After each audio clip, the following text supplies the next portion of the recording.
पहले लुधियाना और लुधियाना से स्वाति जी स्क्रीन पे। Swati ma'am hi, good afternoon.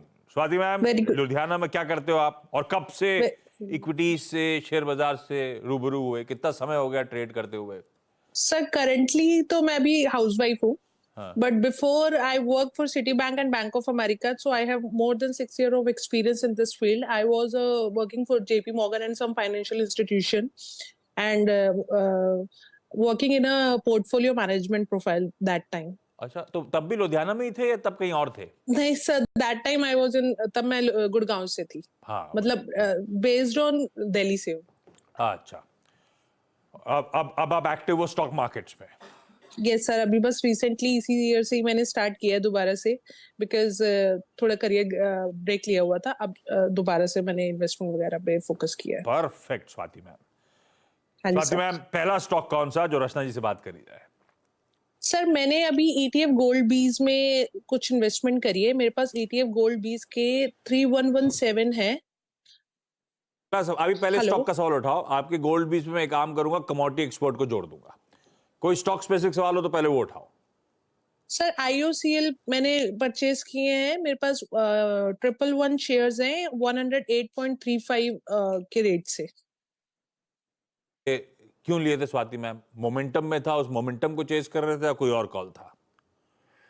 नहीं सर, मैंने जब देखा तो मुझे लगा कि ये मतलब EMA 200 EMA के नियर बाई था उस टाइम, तो मुझे लगा ये आप ही जाएगा, तो इस सोच से मैंने फिर इसमें इन्वेस्टमेंट करी थी। नहीं, सोच तो सटीक है। अभी भी मोमेंटम पकड़े हुए हैं सारे स्टॉक, 8 रुपए ऊपर। तो बेसिकली ट्रेडिंग बेट थी, है ना? Yes sir.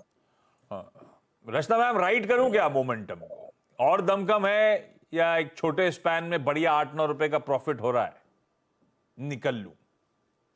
जी, अगर ये ट्रेडिंग बैट थी इनकी तो इनको डेफिनेटली बुक आउट करना चाहिए, और अगर ये होल्ड करना चाहते हैं तो 115 पे एसएल को ट्रेल कर लेना चाहिए, जो कि काफी टाइट है यहाँ से, but that is the way it is. 115 पे एसएल को ट्रेल करके कंटिन्यू कर सकते हैं। ये एसएल उनको क्लोजिंग बेसिस पे मॉनिटर करना पड़ेगा, ना कि इंट्राडे पे। और अगर ट्रेल करेंगे 115 पे एसएल तो दोबारा से जब 120 पे जाएगा तो वहां पे बुक आउट तो करना ही चाहिए। और अभी फिलहाल भी अगर वो बुक आउट करते हैं तो ट्रेडिंग बेट के हिसाब से प्रॉफिट इज रियली गुड। ये कॉल आपका, चाहें तो बुक आउट करें। आप होते रचना जी तो क्या करते? मैं 115 पे एसएल ट्रेल कर लेती हूँ। हाँ, तो बुक मत करिए, 115 पे अपने स्टॉप लॉसेस को लाके खड़ा कर लीजिए ट्रेडिंग बेट के तौर पे। हो सकता है ये थोड़ा सा और गेंस दिखाए, इवेंचुअली 130 पे पूरी पोजीशन बुक, पर वो 115 का स्टॉप लॉस जरूर लगाइएगा। स्वाति मैम, लौट के आऊंगा तो आपके कमोडिटी रिलेटेड क्वेरीज पर आता हूं। पुणे से फैजा बशर खान स्क्रीन पे। Faiza ma'am hi, good afternoon, नमस्ते। फैजा मैम, कितने समय से आप शेयर बाजार से जुड़े हो? 2021 से। पोस्ट कोविड टाइप्स, है ना?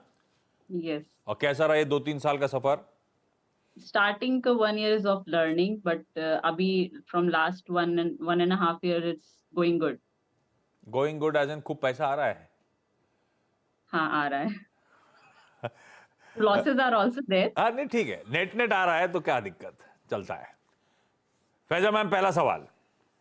Map my India 1396 37 shares 1 year से होल्ड है।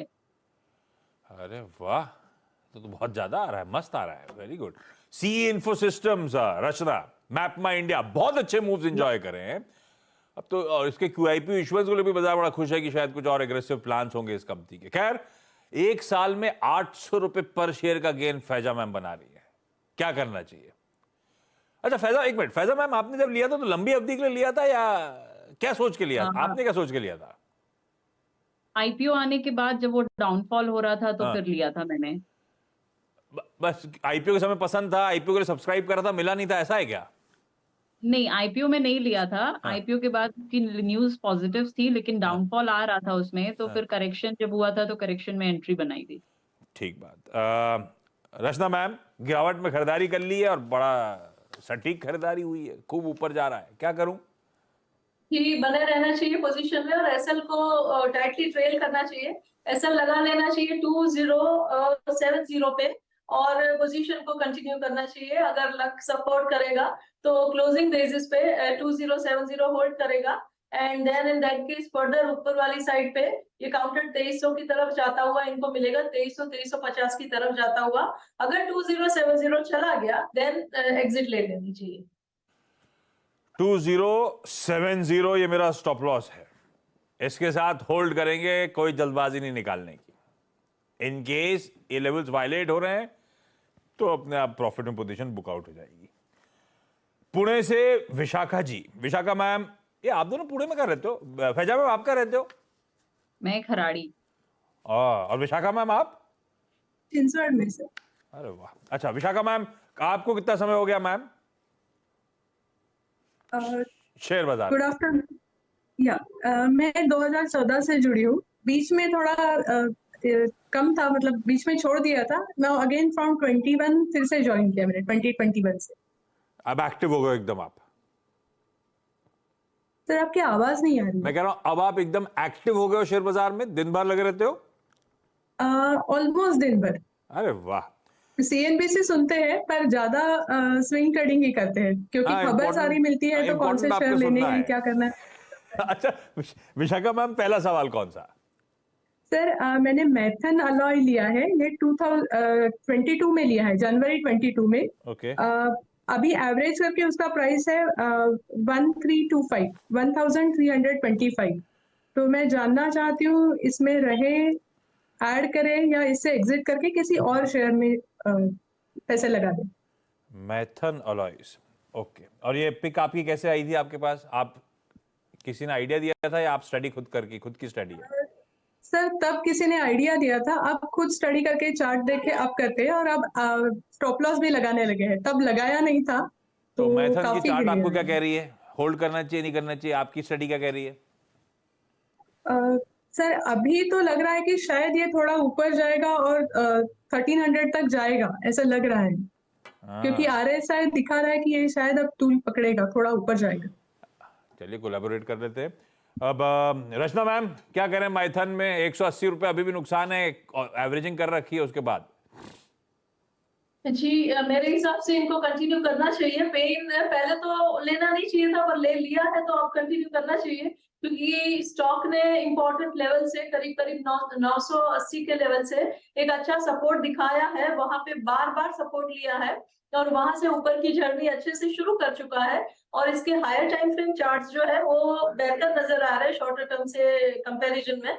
तो मेरे हिसाब से इनको यहाँ पे बने रहना चाहिए। और हायर टाइम फ्रेम के हिसाब से इसका जो अगर ये 1250 के ऊपर एक बार ही निकल गया तो ये मोमेंटम और पिकअप करेगा और ऊपर वाली साइड पे 1400 प्लस की तरफ जा सकता है over a longer term.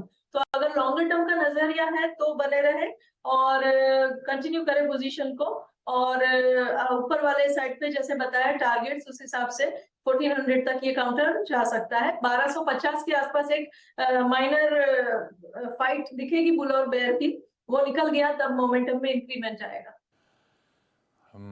Hold करिए भाई विशाखा मैम।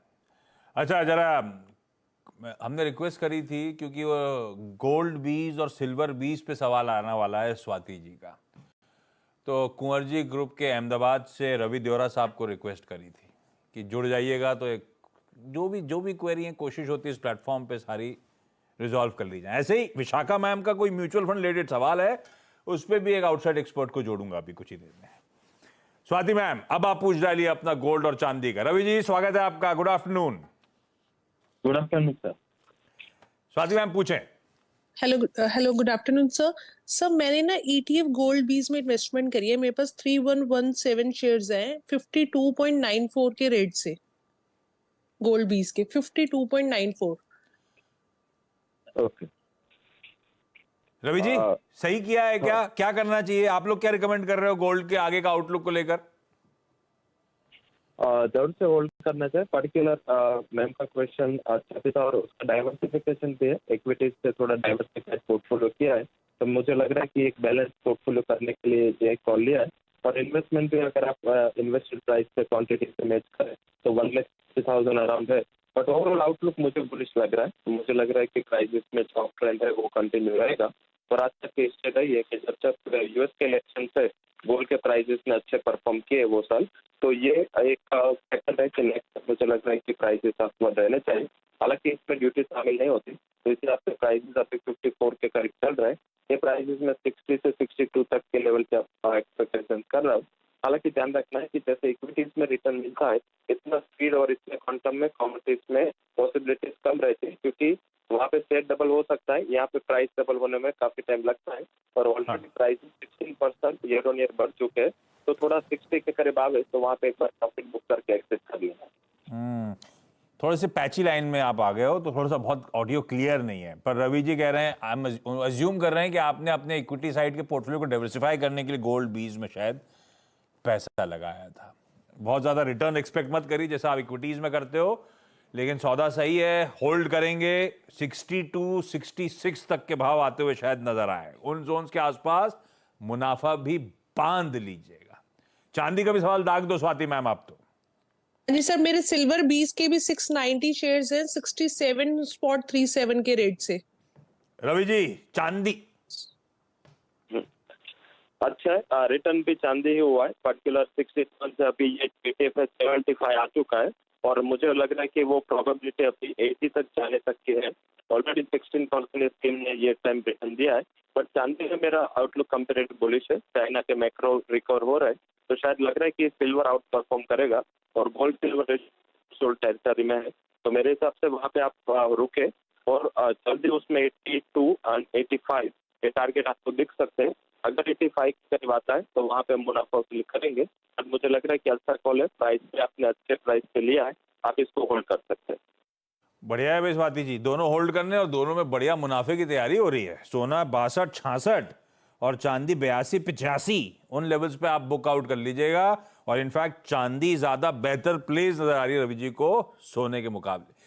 ये आप एक्टिवली ट्रैक करते हो गोल्ड और सिल्वर स्वाति मैम, या ऐसे ही ले लिया था?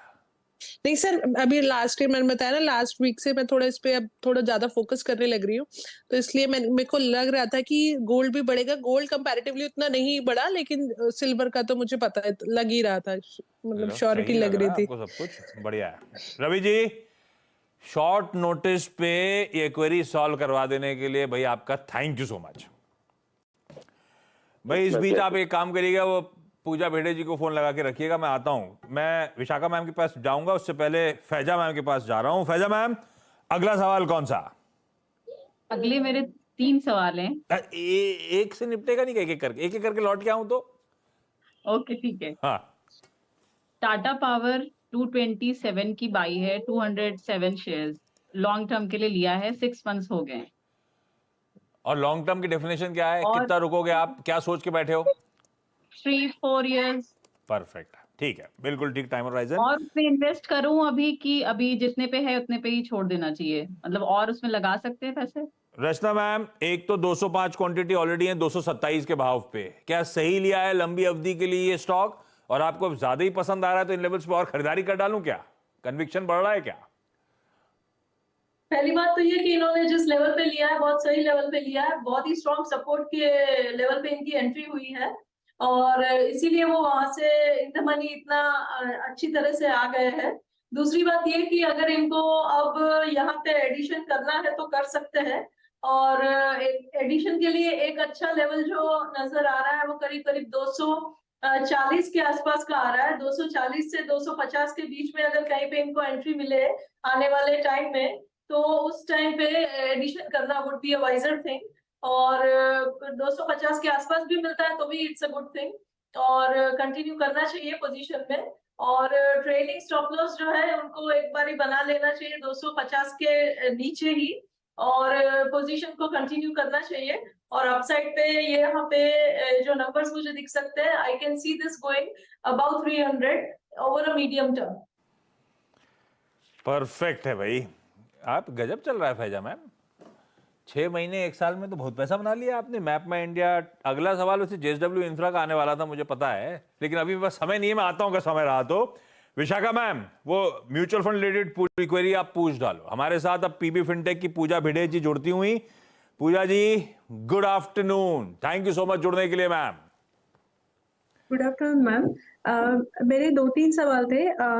फ्रॉम लास्ट 10 years मैं म्यूचुअल फंड में SIP कर रही हूँ, बट ये समझ नहीं आता है कि कब हमें उसमें से बुक करना चाहिए प्रॉफिट, और और कितने दिन रखना चाहिए? एज सच फंड की रिक्वायरमेंट नहीं है, बट कई बार हमने ये देखा है कि काफी ऊपर बढ़ जाते हैं और फिर जब मार्केट गिर जाता है तो काफी लॉस में भी कई बार लॉस में चला जाता है। तो क्या स्ट्रेटेजी होनी चाहिए या ध्यान नहीं देना है उसके तरफ?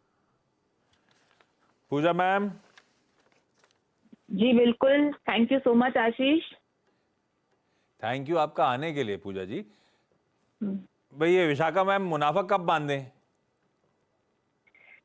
देखिए विशाखा जी, आपका जो सवाल है ना, वो मैं कहूँगी आज के मार्केट के लिए, आज की जो करंट सिनेरियो है उस हिसाब से काफी रेलिवेंट है। सबसे पहली बात तो मैं खुश हूँ कि आपने एसआईपी रूट से म्यूचुअल फंड में निवेश किया, क्योंकि हम देखते हैं कि एवरी मंथ जो एसआईपी जाती है उससे एवरेज अच्छा निकल के आता है और आपका रिटर्न अच्छा बनता है। अब ये बात कि कितने साल से कर रहे हैं, कब निकलना है, कब बुक करना है प्रॉफिट, ये दो अलग बातें हैं। सबसे पहले तो हम कभी भी म्यूचुअल फंड में निवेश करते हैं तो हम प्लानिंग करते हैं कि आपका गोल क्या है, आपको कितने साल तक रखना है, आपके क्या गोल्स है। जैसे लाइफ में हमारे जो गोल्स होते हैं, खुद का रिटायरमेंट है, बच्चों की पढ़ाई है, शादी है, घर खरीदना है, तो गोल के हिसाब से प्लानिंग करते हैं। जैसे अगर आपने 10,000 की एसआईपी की है फॉर एग्जाम्पल, मैं बता रही हूँ आपको, और आपको अभी 10 साल हो चुके हैं, तो अप्रोक्सीमेटली 23 लाख के आसपास का आपका पोर्टफोलियो बनता है, अगर हम 12% का अजम्पशन रिटर्न पकड़ के चले। ये एक एग्जांपल दे रही हूँ। तो आपका गोल कहाँ है, आप कहाँ पहुंचे हो, आपको कितना समय हुआ है, आपके कौन से रिटर्न्स बन रहे हैं, उस हिसाब से अगर आपका गोल है, रिटर्न्स मिल गए हैं, तो आप एसआईपी या म्यूचुअल फंड में से एग्जिट ले सकते हैं। ना कि जो दूसरा पॉइंट है कि मार्केट उतार चढ़ाव है और मैं निकल जाऊं। क्या होता है कि जब मार्केट नीचे और एसआईपी जा रही है, आपको यूनिट ज्यादा मिल रहे हैं, जो आपको आगे जाके काम ही आने वाले हैं। तो बिल्कुल भी ऐसे समय पे कि आपको कोई पर्टिकुलर रिटर्न नहीं मिल रहा है और मैं निकल जाऊं, अनलेस वो फंड अंडर परफॉर्मिंग है, वो एक अलग बात हो जाती है कि आपके पोर्टफोलियो में किस तरीके के फंड्स है, क्या mid cap, small cap, multi cap, flexi cap, इसका मिश्रण है। बहुत ज्यादा ओवरलैपिंग फंड्स तो नहीं है, कोई ऐसे फंड्स नहीं है जो 3 साल से ज्यादा अंडर परफॉर्मिंग ही है। तो हाँ, पोर्टफोलियो में स्विच करने की सलाह मैं देती हूँ, लेकिन अगर कोई और प्रॉब्लम नहीं है, फंड अच्छा चल रहा है, पोर्टफोलियो में रिटर्न्स भी आपको अच्छे देखने को मिल रहे हैं, सिर्फ आपको ये कंफ्यूजन है कि मैं म्यूचुअल फंड में कब तक रखूं, तो बस सिंपल है, आपका गोल अगर आ जाता है तो आप उसमें से एग्जिट कर सकते हैं। एंड बाकी आपको एसआईपी रूट से कर रहे हैं तो लॉन्ग टर्म के लिए डेफिनेटली म्यूचुअल फंड में कंटिन्यू करने की मैं सलाह देती हूँ। परफेक्ट है, मैं भेज दूंगा आपको मेरा म्यूचुअल फंड पोर्टफोलियो पूजा जी, आप प्लीज चेक करके बताना। मेरे पास एक ही सवाल का समय रह गया था।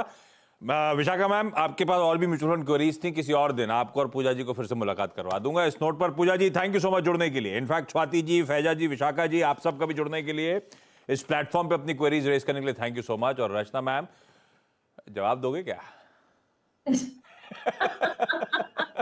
थैंक यू सो मच जुड़ने के लिए। ब्रेक ले रहा हूं, ब्रेक के उस पार एक क्विक मार्केट चेक।